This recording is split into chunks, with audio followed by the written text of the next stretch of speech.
प्रिय विद्यार्थियों एवं सम्मानीय श्रोतागण, आप सभी को भी मेरी ओर से नमन नमस्कार एवं स्वागतम। आज के व्याख्यान मंथन में स्नातकोत्तर पूर्वाध सेमेस्टर प्रथम रसायन शास्त्र के समस्त विद्यार्थियों का सुस्वागतम। प्रिय विद्यार्थियों, आज जिस विषय पर हम अपना व्याख्यान प्रस्तुत करने जा रहे हैं उसका शीर्षक है हाइड्रोजन और ब्रोमीन से जुड़ी हुई श्रृंखला अभिक्रियाओं की गतिकी का अध्ययन करना। उक्त विषय स्नातकोत्तर पूर्वाध रसायन शास्त्र भौतिक रसायन से चुना गया है। इकाई तृतीय से रासायनिक गतिकी के रूप में चुना गया है। आज का व्याख्यान जो श्रृंखला अभिक्रिया एवं उसकी गतिकी से जुड़ा हुआ है, आज के व्याख्यानों को प्रारंभ करने से पूर्व संक्षिप्त में इससे जुड़े हुए एक अन्य महत्वपूर्ण सिद्धांत जिसको सक्रिय संकुल सिद्धांत कहा जाता है। सक्रिय संकुल सिद्धांत के अन्य जो प्रचलित नाम है संक्रमण अवस्था सिद्धांत अथवा निरपेक्ष अभिक्रिया दर सिद्धांत है। उससे जुड़े हुए कुछ प्रमुख बिंदुओं पर मैं आज के व्याख्यानों को प्रारंभ करने से पूर्व उससे जुड़े हुए प्रमुख बिंदु अभिग्रहितों पर विस्तार से चर्चा करूंगा। उनको संक्षिप्त में मैं जो उससे जुड़े हुए कुछ प्रमुख बिंदुओं को दोहरा देना भी चाहता हूं। तो उससे जुड़े हुए प्रमुख बिंदुओं में आप देखेंगे सक्रिय संकुल जो सिद्धांत है इसको पोलनी इवांस और आयरिंग नामक वैज्ञानिकों ने 1935 में प्रतिपादित किया था। आज ये सक्रिय संकुल जो सिद्धांत है, इस सिद्धांत में ये माना गया है क्रियाकारी अणुओं की प्रारंभिक जो अवस्था होती है वो अवस्था एक सामान्य अवस्था होती है। जब किसी भी रासायनिक तंत्र में कोई भी क्रियाकारी अणुओं को जो प्रयोग में लिया जाता है तो ऐसी स्थिति में प्रिय विद्यार्थियों अणुओं की जो अवस्था होती है वो सामान्य अवस्था कहलाती है। तापमान प्रदान करने पर अथवा ऊष्मा प्रदान करने पर ऐसी स्थिति में ये सामान्य अणु आपस में टक्कर के पश्चात सक्रिय हो जाते हैं। ये सक्रिय अणु तत्पश्चात आपस में क्रिया करके एक मध्यवर्ती स्पीशीज का निर्माण करते हैं। इस मध्यवर्ती स्पीशीज को सक्रिय संकुल कहा जाता है। सक्रिय संकुल का निर्माण जो होता है पहले वाला जो स्थिरांक जिसको ऊष्मागतिकी स्थिरांक कहा जाता है के स्टार के द्वारा सुपरिभाषित किया जाता है कि उपस्थिति में इसका निर्माण होता है। सक्रिय संकुल सिद्धांत से जुड़े हुए प्रमुख अभिलाक्षणीय बिंदुओं को कुछ इस तरह से सुपरिभाषित करते हैं। जब स्थिति ऊर्जा एवं रिएक्शन कोऑर्डिनेट अभिक्रिया निर्देशांकों के मध्य जब गतिक डायनेमिक प्रोफाइल को खींचा जाता है तो ऐसी स्थिति में प्रिय विद्यार्थियों उच्चिष्ट बिंदु पर सक्रिय संकुल का निर्माण होता है। सक्रिय संकुल जो है संक्रमण अवस्था में निर्माण होता है। इसकी ऊर्जा का मान क्रिया कारकों क्रियाफलों की स्थिति ऊर्जा से ज़्यादा होता है। सक्रिय संकुल जो है प्रथम प्रकार की एक ही प्रकार की कंपन की स्वतंत्रता की कोटि से जुड़ा हुआ होता है। सक्रिय संकुल की ऊर्जा एवं सक्रिय अणुओं की मध्य की ऊर्जा का जो अंतर होता है, ये ऊर्जा का जो अंतर होता है एक विशिष्ट प्रकार की ऊर्जा को सुपरिभाषित करता है जिसको सेकंड ऊर्जा कहा जाता है। इसको ईए के द्वारा परिभाषित किया जाता है। सक्रिय संकुल से जुड़े हुए अन्य प्रमुख बिंदुओं में क्रिया कारकों एवं क्रियाफलों की ऊर्जाओं का जो अंतर होता है एक अन्य ऊष्मागतिक राशि को सुपरिभाषित करता है जिसको एंथैल्पी कहा जाता है। डेल एच के द्वारा प्रदर्शित किया जाता है। इसके साथ ही सक्रिय संकुल एवं सक्रिय अणुओं के मध्य एक ऊष्मागतिक साम्य स्थापित होता है। सक्रिय संकुल एक ऐसी मध्यवर्ती स्पीशीज होती है जिसमें एक बंध टूटने की स्थिति में होता है, दूसरा बंध जो होता है बनने की स्थिति में होता है और अंत में एक महत्वपूर्ण द्वितीय वेग स्थिरांक की उपस्थिति में यही सक्रिय संकुल ऊर्जा को उत्सर्जित करता हुआ अंत में उत्पादों का और अथवा क्रियाफलों का निर्माण करता है। उक्त सक्रिय संकुल सिद्धांत में ये माना गया है कि जो रासायनिक अभिक्रिया का वेग जब परिकलित किया जाता है तो ऐसी स्थिति में सक्रिय संकुल की सांद्रता जिसको सक्रिय द्रव्यमान की सांद्रता के रूप में एक वृत्त कोष्ठक में तारांकित भाग में प्रदर्शित किया जाता है। उक्त को जब सक्रिय संकुल की विघटन की आवृत्ति न्यू से गुणा किया जाता है तो ऐसी स्थिति में प्रिय विद्यार्थियों सक्रिय संकुल सिद्धांत के आधार पर यथार्थ वांछित और सही रासायनिक अभिक्रिया का वेग का परिकलन किया जाता है। साथ ही इसमें सक्रिय संकुल सांद्रता का जो परिकलन किया जाता है सामान्य बलगतिकी के आधार पर, जहां पर ए और बी क्रियाकारी अणुओं की प्रारंभिक सांद्रता को ए और बी सक्रिय द्रव्यमान के रूप में प्रयोग में लिया जाता है को जब आपस में जब गुणा किया जाता है तो ऐसी स्थिति में हमें सक्रिय संकुल सांद्रता का मान परिकलित किया जाता है। अब बारी आती है हमारे पास में सक्रिय संकुल की विघटन की आवृत्ति का मान। प्रिय विद्यार्थियों इसका मान फोटोन की ऊर्जा E बराबर चिन्ह के द्वारा परिकलित किया जाता है। यहाँ पर E का मान, ऊर्जा का मान जो है KT के रूप में प्रक्षित किया जाता है। विभिन्न प्रकार की गणितीय परिकल्पनाओं को इस पर लागू किया जाता है और अंत में यथार्थ वांछित सक्रिय संकुल सिद्धांत के आधार पर वेग नियतांक K2 का मान जो है परिकलित किया जाता है। जाहिर सी बात है, जब सक्रिय संकुल सिद्धांत में रासायनिक अभिक्रिया के वेग का मान परिकलित किया जाता है, इसमें 3 महत्वपूर्ण वेग स्थिरांकों की महत्वपूर्ण भूमिका होती है। पहला वाला जो स्थिरांक होता है कि जिसको K स्टार कहा जाता है, सूक्ष्मगतिक साम्य के रूप में इसका मान को सुनिश्चित करता है। अन्य वाला जो वेग स्थिरांक होता है, इसको K2 के द्वारा दर्शाया जाता है। ये सामान्य बलगतिकी से जुड़ी हुई अभिक्रिया के लिए वेग स्थिरांक को सुपरिभाषित करता है। इसके अलावा एक अन्य स्थिरांक और भी है जिसको K कहा जाता है। जब आदर्श गैस स्थिरांक में प्रिय विद्यार्थियों जब अवगाद्रो संख्या के मान से विभाजित किया जाता है तो ऐसी स्थिति में हमें बोल्ट्जमान स्थिरांक प्राप्त होता है। इस प्रकार से इन तमाम स्थिरांकों का मान प्रतिस्थापित करने पर सक्रिय संकुल सिद्धांत के आधार पर हमें एक महत्वपूर्ण वेग नियतांक से जुड़ी हुई एक महत्वपूर्ण समीकरण प्राप्त होती है, जिस सक्रिय संकुल सिद्धांत के अनुसार किसी भी रासायनिक अभिक्रिया के लिए वेग नियतांक का मान परिकलित किया जा सकता है। अब बारी आती है हमारे पास में संघट्टवाद से जुड़ी हुई रासायनिक अभिक्रिया के वेग का मान परिकलित करने में। संघट्टवाद के आधार पर रासायनिक अभिक्रिया के वेग के मान को परिकलित करने में 2 प्रमुख कारकों को सम्मिलित किया जाता है। पहला वाला जो क्रिया कारक होता है वो क्रिया कारक प्रिय विद्यार्थियों संघट्ट गुणांक अथवा टक्करों का गुणांक कहा जाता है, जिसको ZAB के द्वारा प्रदर्शित किया जाता है।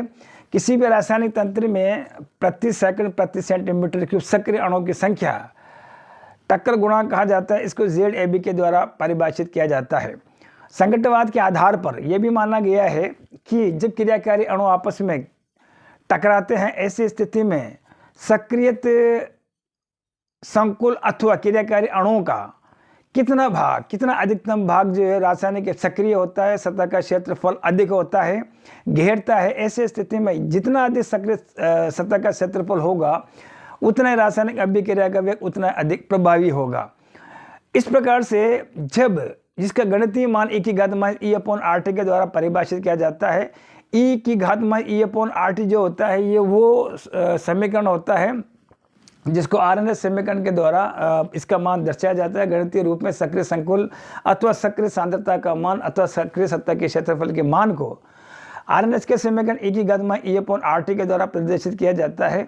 E⁻E/RT के मान को जब संघट्ट गुणांक ZAB से गुणा किया जाता है तो ऐसी स्थिति में प्रिय विद्यार्थियों हमें संघट्टवाद के आधार पर रासायनिक अभिक्रिया का वेग प्राप्त होता है।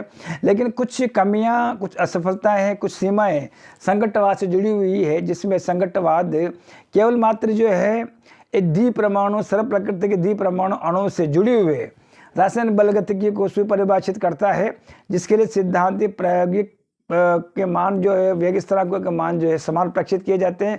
जटिल प्रकार की अभिक्रियाओं के लिए संघट्टवाद सुपरिभाषित नहीं कर पाता। ऐसी स्थिति में संशोधित संघट्टवाद की आवश्यकता होती है।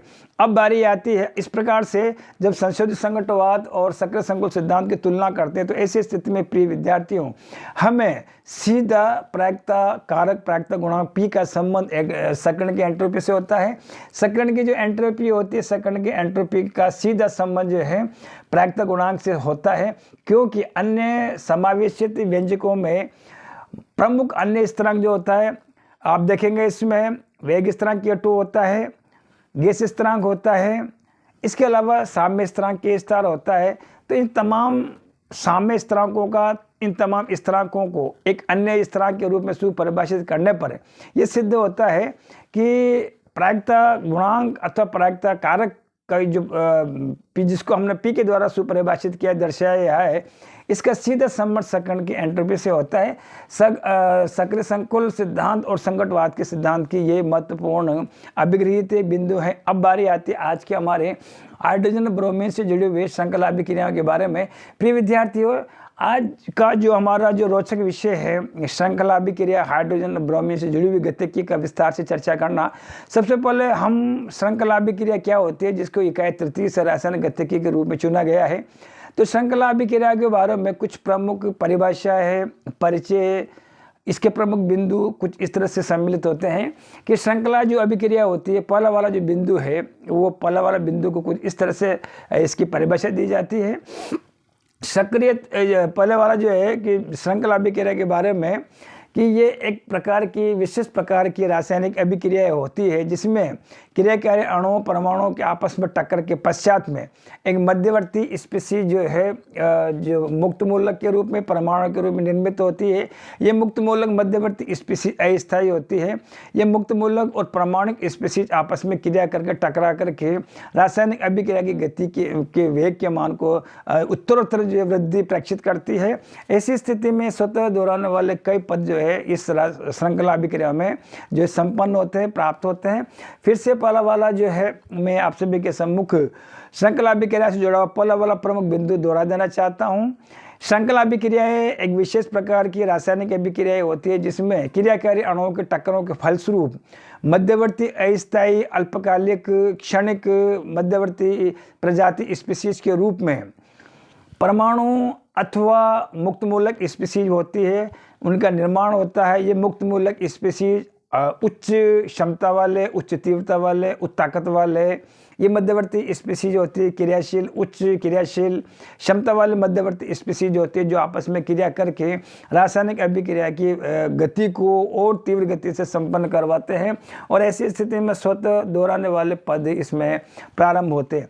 अगला वाला जो इसका प्रमुख श्रृंखला अभिक्रिया का अगला वाला प्रमुख जो बिंदु है वो इस तरह से जुड़ा हुआ है कि ये अभिक्रियाएं जो है कुछ सुप्रसिद्ध वैज्ञानिकों के द्वारा इनको विकसित किया गया था, इनको दर्शाया गया था। वो प्रमुख वैज्ञानिकों की श्रृंखला में शामिल है बोडेस्टीन है, फ्रैंक है और राइस है और हर्जफेल्ड है। ये वे सुप्रसिद्ध वैज्ञानिक हैं जिन्होंने श्रृंखला अभिक्रिया के बारे में अपना विस्तार से शोध चर्चा प्रस्तुत की है। और ये जो इनका जो पीरियड था, इनका जो काल था वो काल था, समय काल का जो था वो 1852 से लेकर के 1934 के समयावधि के मध्य इन वैज्ञानिकों ने, बोडेस्टीन ने, फ्रैंक ने, राइस ने और हर्जफील्ड ने इन श्रृंखला अभिक्रियाओं के बारे में विस्तार से अपना शोध प्रस्तुत किया। अगला वाला है कि श्रृंखला अभिक्रियाएं जो है क्रिस्टियन और क्रेमर्स नामक दो पृथक अलग वैज्ञानिकों ने स्वतंत्र रूप से इन अभिक्रियाओं के लिए एकाणुक अभिक्रियाओं के लिए इनकी गतिकी के बारे में इन वैज्ञानिकों ने फिर बाद में अलग से गतिकी के रूप में श्रृंखला अभिक्रियाओं गतिकी के मान को प्रस्तुत किया। इसके बाद में अगला वाला हमारे पास में ये सारे जितने भी श्रृंखला अभिक्रिया है अन्य अभिलक्षण गुणों में कुछ इस तरह के पद बिंदु अब इसमें सम्मिलित करेंगे। श्रृंखला अभिक्रिया जैसे प्रारंभ होती है तो इसमें कई महत्वपूर्ण पदों का इसमें समावेशित किया जाता है। इनमें प्रमुख जो पद है प्रारंभ होता है, श्रृंखला को प्रारंभ करने वाला होता है, सतत होता है, इसके अलावा समापन करने वाला होता है। इसके अलावा अगला वाला अभिलक्षण गुणों में श्रृंखला अभिक्रियाओं के लिए ये माना गया है कि प्रायिकता गुणांक पी का मान जो 1 से ज़्यादा होता है। अगले वाले अभिलक्षण गुणों में श्रृंखला अभिक्रियाओं के बारे में अगला वाला जो प्रमुख बिंदु है इसको जो है आप देखेंगे एक डायनेमिक एक गतिक प्रोफाइल के आधार पर इसको सुपरिभाषित किया जाता है। रासायनिक अभिक्रिया का वेग समय के बीच में जब आरेख खींचा जाता है तो 3 प्रकार की अभिक्रियाओं के लिए हमें विविध अलग अलग प्रकार के जो है यहाँ पर ग्राफ प्राप्त होते हैं। आप देखेंगे पहला वाला जो ग्राफ है NCR यानी कि ये हो जाएगा नॉन चेन रिएक्शन यानी कि अश्रृंखला अभिक्रियाओं के लिए ये पहला वाला ग्राफ है। आइए इससे जुड़े हुए डायनेमिक प्रोफाइल से जुड़े हुए कुछ प्रमुख बिंदुओं के बारे में हम विस्तार से चर्चा करते हैं। 3 तरह के अश्रृंखला के लिए, श्रृंखला अभिक्रिया के लिए और इसके बाद देखेंगे आप जो धीमी गति वाली जो अभिक्रियाओं के लिए, तीनों अभिक्रियाओं के लिए रासायनिक अभिक्रिया के समय के मध्य हमें कौन सी गति सूचना प्राप्त होती है। तो पहला वाला देखेंगे आप यहाँ पर जो अश्रृंखला अभिक्रिया के लिए है। अश्रृंखला अभिक्रिया के लिए आप देखेंगे ये वाला ग्राफ जो है यहाँ से उच्चिष्ट बिंदु से शुरू होता है। जाहिर सी बात है अश्रृंखला अभिक्रिया के लिए जिसको श्याम पट्ट पर गतिक आरेख से आप देखेंगे बिंदु 1 के लिए उच्चिष्ट बिंदु पर रासायनिक अभिक्रिया के मान को प्रक्षित किया गया है। इस जैसे जैसे अभिक्रिया संपन्न होती है समय परिवर्तन के दौरान रासायनिक अभिक्रिया का वेग उच्चिष्ट बिंदु से निम्निष्ट बिंदु की ओर जो रासायनिक अभिक्रिया का वेग घटता है, कम होता है। अब बारी आती है हमारे पास में श्रृंखला अभिक्रियाओं की गतिकी से संबंधित विस्तार जानकारी हासिल करने के लिए श्रृंखला अभिक्रियाओं के बारे में पहला वाला जो इसका जो अभिक्रिया का वेग होता है यह न्यूनतम होता है, कम होता है। और जैसे जैसे रासायनिक अभिक्रिया संपन्न होते समय परिवर्तन के दौरान उच्चिष्ट बिंदु पर श्रृंखला अभिक्रिया का वेग तीव्र गति से संपन्न होता है। आप देखें उच्चिष्ट बिंदु पर जाने के पश्चात रासायनिक अभिक्रिया का वेग अधिक होता है समय परिवर्तन के दौरान। अब देखेंगे तीव्रता के साथ में रासायनिक अभिक्रिया का वेग का मान घटता है। अब बारी आती है हमारे पास में तीसरा वाला जो धीमी गति से रासायनिक अभिक्रिया के लिए इनके औसत वेग का मान जो है प्रारंभ में जो है न्यूनतम होता है, कम होता है। समय परिवर्तन के दौरान जैसे जैसे रासायनिक अभिक्रिया संपन्न होती है ऐसी स्थिति में रासायनिक अभिक्रिया का वेग हल्के तरह से उच्चिष्ट बिंदु की ओर जाएगा, ज़्यादा नहीं होगा। तत्पश्चात जो है आप देखें रासायनिक अभिक्रिया का वेग का मान घट जाएगा। इसके अलावा जो है इससे जुड़े हुए अन्य प्रमुख बिंदुओं पर जिसमें हम ये रासायनिक अभिक्रियाएं और ही विस्फोटक श्रृंखला अभिक्रिया और ही विस्फोटक संवेदनशील बन जाती है यदि क्रिया कारकों में यदि जो अतिरिक्त पैरामीटर्स सांद्रता, ताप, दाब, आयतन को उक्त रासायनिक उस श्रृंखला अभिक्रिया में यदि ये पैरामीटर्स जो है अन्य पैरामीटर्स जो है बाह्य पैरामीटर से मिला दिया जाए तो ऐसी स्थिति में श्रृंखला अभिक्रिया का वेग और उत्तरोत्तर जो तीव्र गति से प्रक्षिप्त किया जाता है। इससे जुड़े हुए प्रारंभिक वेग जिसको इंडक्शन वेग भी कहा जाता है, इससे जुड़े हुए इंडक्शन वेग से जुड़े हुए स्वतः अभिक्रिया के वेग से जुड़े हुए कुछ अन्य प्रमुख बिंदुओं पर श्रृंखला अभिक्रिया के बारे में आने वाले कल को हम इसी बिंदु पर विस्तार से चर्चा करेंगे। फिलहाल इतना ही। आप रखिए अपना ख्याल, मुझे दीजिए इजाज़त। पुनः आप सभी को कोटि कोटि धन्यवाद, आभार और नमस्कार।